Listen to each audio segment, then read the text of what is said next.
Hi all! இன்னைக்கு வந்து கார்த்திகை தீபம். எல்லாருமே வந்து வீட்ல இதுக்கு உண்டான வேலைகள்லாம் பார்த்துட்ருப்பீங்க.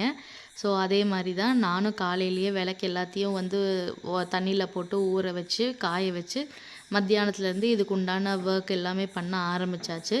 ஃபஸ்ட்டு அகல் விளக்கு எல்லாத்துக்குமே வந்து மஞ்சள், குங்குமம் எல்லாமே போட்டுட்டு, கொஞ்ச நேரத்துக்கு முன்னாடியே வந்து திரிய வந்து ஆயிலுக்குள்ள போட்டு நல்லா டிப் பண்ணி, கற்பூரம்லாம் நுனியில பண்ணிட்டா காற்றுக்கு ஆடாமல் இருக்கும் அப்படின்னு சொன்னாங்க. ஸோ அதனால எல்லாமே பண்ணியாச்சு. கீழே இலை வந்து பார்த்திங்கன்னா ஆயில் வராமல் இருக்கிறதுக்கு இலை போட்டாச்சு.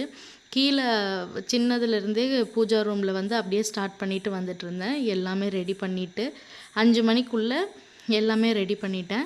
சாமி ரூமில் வந்து 5 முக விளக்கு வந்து ஏற்றுனா ரொம்ப நல்லது விசேஷம்னு சொன்னாங்க. ஸோ அதுக்கப்புறம் வீட்டில் எத்தனை விளக்கு வேணால் ஏற்றலான்னு சொன்னாங்க.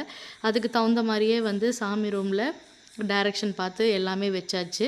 நேற்று வந்து பரணி தீபம் அப்போ பார்த்திங்கன்னா செவ்வாய்க்கிழமை வந்திருந்தனால நான் வந்து முருகருக்கு வந்து வெற்றிலை தீபமும் ஏற்றினேன், பரணி தீபத்துக்கு பரணி தீபமும் பண்ணேன். ஸோ அது வந்து ரொம்ப விசேஷம்னு சொன்னனால அதுவும் பண்ணியாச்சு. இன்றைக்கி 6 மணிக்கு திருவண்ணாமலை தீபம் அங்கே ஏற்றினோன்னே நாம் இங்கே வீட்டிலேருந்து வெளியிருந்து அப்படியே கொஞ்சம் கொஞ்சமாக வீடு ஃபுல்லாக நம்ம ஏற்றியாச்சு. வெளியே வாசலில், ஹாலில், பூஜா ரூமு, மேலே ஸ்டெப்ஸு, படிக்கட்டு எல்லா இடத்துலையும் வச்சாச்சு. ரொம்ப அதிகமான விளக்கெல்லாம் வைக்கல, கொஞ்சம் கொஞ்சம் வச்சாச்சு. இதோட அவ்வளோதான். நானும் வந்து ஃபுல் அண்ட் ஃபுல் வச்சுட்டு இதோட ப்ராசஸ் எல்லாம் முடிஞ்சுது. நீங்களும் உங்கள் வீட்டில் நல்லபடியாக செலிப்ரேட் பண்ணியிருப்பீங்க. ஓகே, இந்த வீடியோ பிடிச்சிருந்தா லைக், சப்ஸ்கிரைப் பண்ணுங்கள். இது வந்து என்னோடய புது சேனல். 1 வருஷத்துக்கு முன்னாடி ஆரம்பித்தேன், பட் இப்போ தான் ஆக்டிவில் இருக்கேன். So two subscribe. பை.